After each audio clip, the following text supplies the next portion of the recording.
Movie के start में हम हेलोइन से एक हफ्ता पहले का टाइम देखते हैं, जहां हम 8 साल के पीटर को देखते हैं। उसकी क्लास के सब बच्चे हंस खेल रहे थे, लेकिन पीटर का कोई दोस्त नहीं था, बल्कि सभी बच्चे उसे सताने के नए नए तरीके ढूंढा करते थे। पीटर का कोई बहन भाई भी नहीं था, इसलिए वो घर में भी अकेला और खामोश रहा करता था। पीटर के पेरेंट्स मार्क और कैरल पीटर को लेकर ओवर प्रोटेक्टिव थे, इसलिए वो भी नहीं चाहते थे कि पीटर किसी से ज्यादा मिले जुले। रात को पीटर सो रहा होता है तो उससे रूम में से खटके की आवाजें सुनाई देती हैं। वो उठकर इधर उधर देखता है, लेकिन वहाँ कुछ भी नहीं था। फिर उसे अंदाजा होता है कि आवाज तो वॉल के पीछे से आ रही है। वो वॉल पर नॉक करता है तो दूसरी तरफ से भी कोई नॉक करता है। ये देखकर वो बहुत डर जाता है और अपने पेरेंट्स के रूम में चला जाता है। कैरल उसे वापस रूम में लाती है और रूम में चेक करती है, लेकिन उसे कोई आवाज सुनाई नहीं देती। फिर वो पीटर से कहती है कि ये सब तुम्हारी इमेजिनेशन है, तुम्हें इस बारे में ज्यादा नहीं सोचना चाहिए। अगले दिन क्लास में एक नई टीचर मिस डिवाइन आती है। रिसेस में सब बच्चे खेलने चले जाते हैं, लेकिन पीटर को वहीं बैठा देखकर मिस डिवाइन उसे पूछती है कि क्या तुम बाहर नहीं जाओगे। तो पीटर कहता है कि मुझे रिसेस अच्छी नहीं लगती। डिवाइन कहती है कि फिर तुम हेलोविन डेकोरेशन में मेरी हेल्प करो।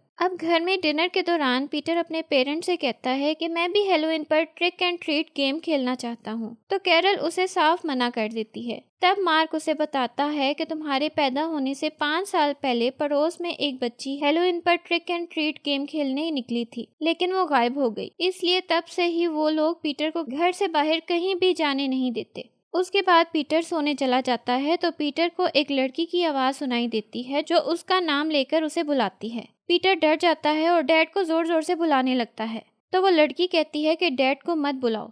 इतनी देर में मार्क वहाँ आ जाता है। फिर वो वॉल्स चेक करता है तो सब कुछ ठीक था। मार्क कहता है कि ये जरूर चूहों का काम होगा, सुबह इनका बंदोबस्त कर देंगे। अगले दिन मार्क पीटर को लेकर स्टोर रूम में जाता है और एक बैग उठाकर कहता है कि इस पॉइजन से चूहे मर जाएंगे। पीटर उस पॉइजन को स्मेल करके कहता है कि इसकी स्मेल तो सिनेमन जैसी है। मार्क कहता है कि हर मीठी चीज खाने वाली नहीं होती। फिर मार्क वो पॉइजन वॉल के पास डाल देता है। अगले दिन क्लास में मिस डिवाइन सब बच्चों से हेलोविन से रिलेटेड ड्राइंग बनवा रही थी, लेकिन पीटर अपनी ड्राइंग में अपना ही रूम बनाता है और उसमें एक बच्चा भी था, जो कि वो खुद था। ड्राइंग में उसने लिखा था हेल्प मी। यह देखकर मिस डिवाइन परेशान सी हो जाती है। डिवाइन वो ड्राइंग लेकर पीटर के घर जाती है ताकि पता कर सके कि पीटर के साथ सब कुछ ठीक है, लेकिन पीटर की मॉम कैरल को उसका घर में आना बिल्कुल अच्छा नहीं लगता। वो डिवाइन से बहुत रूडली बात करती है। फिर पीटर की ड्राइंग देखकर वो कहती है कि ये सब पीटर की इमेजिनेशन है, इसलिए परेशानी वाली कोई बात नहीं है। मिस डिवाइन को दरवाजे से ही वापस भेजकर कैरल गुस्से से पीटर के पास आकर कहती है कि वो स्ट्रेंजर से हेल्प क्यों मांग रहा था। पीटर कहता है कि मैं नहीं बल्कि वो हेल्प मांग रही है। कैरल उस पर फिर से गुस्सा करती है कि तुम्हारी ये फजूल इमेजिनेशंस हमें मुश्किल में डाल देंगी। फिर वो वहाँ से चली जाती है। रात को फिर से पीटर को रूम से उसी लड़की की आवाज सुनाई देती है। पीटर कहता है कि तुम सच में नहीं हो बल्कि सिर्फ मेरी इमेजिनेशन हो, लेकिन वो लड़की कहती है कि नहीं, मैं रियल हूँ और तुम्हारी दोस्त बनना चाहती हूँ, लेकिन अगर तुम नहीं चाहते तो मैं यहाँ से चली जाऊंगी। फिर पीटर उसे रुकने का कहता है क्योंकि वो बहुत अकेला महसूस किया करता था।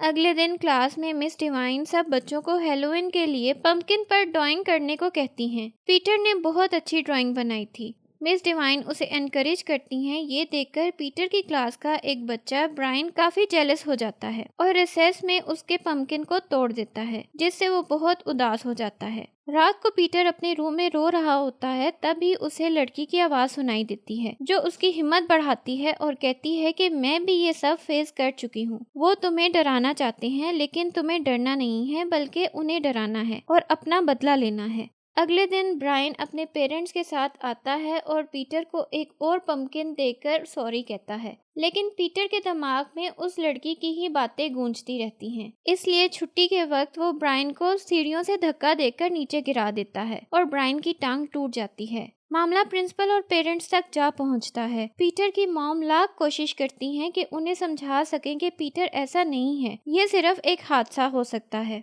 लेकिन पीटर को स्कूल से एक्सपेल कर दिया जाता है। घर में पीटर के पेरेंट्स उस पर बहुत गुस्सा करते हैं। मार्क पूछता है कि तुमने ऐसा क्यों किया, तो उसी टाइम कैरल उसे पीटर की बनाई हुई ड्राइंग के बारे में बताती है जो मिस डिवाइन घर पर लेकर आई थी। ये सुनकर मार्क को मजीद गुस्सा आ जाता है और वो पीटर को बेसमेंट में बंद करने की सजा देता है। वो फ्रिज को हटाता है तो उसके पीछे बेसमेंट का दरवाजा था। वो दोनों पीटर को बेसमेंट में छोड़कर वापस आ जाते हैं। वहाँ बेसमेंट में पीटर को एक पिट मिलती है। इसमें एक टेडी बेयर भी पड़ा हुआ था। दूसरी तरफ स्कूल का प्रिंसिपल मिस डिवाइन को कहता है कि आपको पीटर के घर नहीं जाना चाहिए था। उसके पेरेंट्स को ये बात बिल्कुल अच्छी नहीं लगी। तब मिस डिवाइन कहती है कि मुझे सिर्फ पीटर की फिक्र थी, लेकिन पीटर की मॉम बहुत अजीब सी थी। प्रिंसिपल बताता है कि कई साल पहले उसके घर के करीब एक बच्ची गायब हो गई थी, इसलिए वो लोग पीटर को लेकर ओवर प्रोटेक्टिव हैं। उसके बाद डिवाइन बच्चों के टेस्ट चेक कर रही होती है। फिर जैसे ही पीटर का टेस्ट पेपर उसके सामने आता है तो उसे कुछ ख्याल आता है और वो पेपर पर अपना नंबर लिख देती है और फिर वो टेस्ट देने के बहाने पीटर के घर जाती है। पहले की ही तरह कैरल को उसका आना बिल्कुल अच्छा नहीं लगता, लेकिन वहाँ मार्क भी आ जाता है और मिस डिवाइन को कॉफी पीने के लिए अंदर बुला लेता है। मार्क का बिहेवियर काफी अजीब था। उसने हैमर उठा रखी थी और जब वो मिस डिवाइन को कॉफी देता है तो उसके बाजू से काफी खून बह रहा था। वो मिस डिवाइन से कहता है कि रिपेयरिंग करते हुए उसे चोट लग गई थी। मिस डिवाइन पीटर के स्कूल के बारे में पूछती है तो मार्क कहता है कि अब पीटर घर पर ही अपनी मॉम से पढ़ा करेगा। मिस डिवाइन आखिरी बार पीटर से मिलने का कहती है तो कैरल उस पर गुस्सा करने लगती है। मिस डिवाइन को वहाँ से जाना पड़ता है। रात को कैरल पीटर के लिए कपकेक्स बनाकर बेसमेंट में जाती है और पीटर को कहती है कि अब तुम ऊपर आ सकते हो। फिर कैरल पीटर से वादा लेती है कि आइंदा वो कभी भी अपनी इमेजिनेशन की वजह से झूठ नहीं बोलेगा और ना ही कहानियां बनाया करेगा। रात को जब पीटर के पेरेंट्स उसे रूम में लिटाकर वापस चले जाते हैं तो पीटर उठकर वॉल के पास आ जाता है और उस पर नॉक करता है। फिर वो कहता है प्लीज मुझसे बात करो। उसे लड़की की आवाज सुनाई देती है जो कहती है कि मैं तुम्हारे लिए परेशान हो गई थी। पीटर कहता है कि मेरे पेरेंट्स ने मुझे बेसमेंट में बंद कर दिया था। वो लड़की कहती है कि तुम्हें अपने पेरेंट्स से बच कर रहना होगा। जैसे वो दिखते हैं वो वैसे हैं नहीं। पीटर कहता है कि मैं तुम्हें देखना चाहता हूँ। वो लड़की कहती है कि इतने साल यहाँ बंद रहने की वजह से मैं अजीब सी दिखने लगी हूँ। तुम मुझे देखकर डर से चीखने लगोगे और हम पकड़े जाएंगे। पीटर वादा करता है कि ऐसा नहीं होगा। तो वो लड़की कहती है अपनी वॉल के नीचे से वॉलपेपर हटाओ, वहाँ एक होल बना हुआ है। पीटर उस होल में से देखता है तो उसे एक बड़ी सी आंख दिखाई देती है। पीटर सच में डर जाता है। फिर वो पूछता है कि तुम कौन हो? तो वो बताती है कि मैं तुम्हारी बहन हूँ और मैं सालों से तुम्हारे बड़े हो जाने का इंतजार कर रही थी ताकि तुम घर में लगे वॉल क्लॉक को हटाकर उसके पीछे छुपे दरवाजे से मुझे बाहर निकाल दो। वो कहती है कि हमारे पेरेंट्स शैतान हैं, उन्होंने मुझे यहाँ कैद कर रखा है और अब तुम्हारी बारी भी आने ही वाली है। पीटर डरकर अपने बेड पर लेट जाता है। फिर वो नाइटमेयर देखता है जिसमें वो अपने पेरेंट्स को इवल रूप में देखता है, लेकिन कैरल वहाँ आकर उसे हग कर लेती है और कहती है कि तुम ख्वाब में डर गए थे। वो पीटर से पूछती है कि तुमने क्या देखा? तो पीटर छुपा जाता है और कहता है कि मुझे याद नहीं। कैरल के चले जाने के बाद वो दोबारा उस लड़की से बात करने लगता है। वो बताती है कि मॉम डैड मुझसे नफरत करते हैं, इसीलिए उन्होंने मुझे बंद कर रखा है। जब उनका दिल भर जाएगा तो वो मुझे मार देंगे और फिर तुम्हें वॉल में बंद कर देंगे। पीटर कहता है कि वो ऐसे नहीं है, वो किसी को नहीं मार सकते। जिस पर वो लड़की कहती है कि वो दोनों पहले भी किसी की जान ले चुके हैं।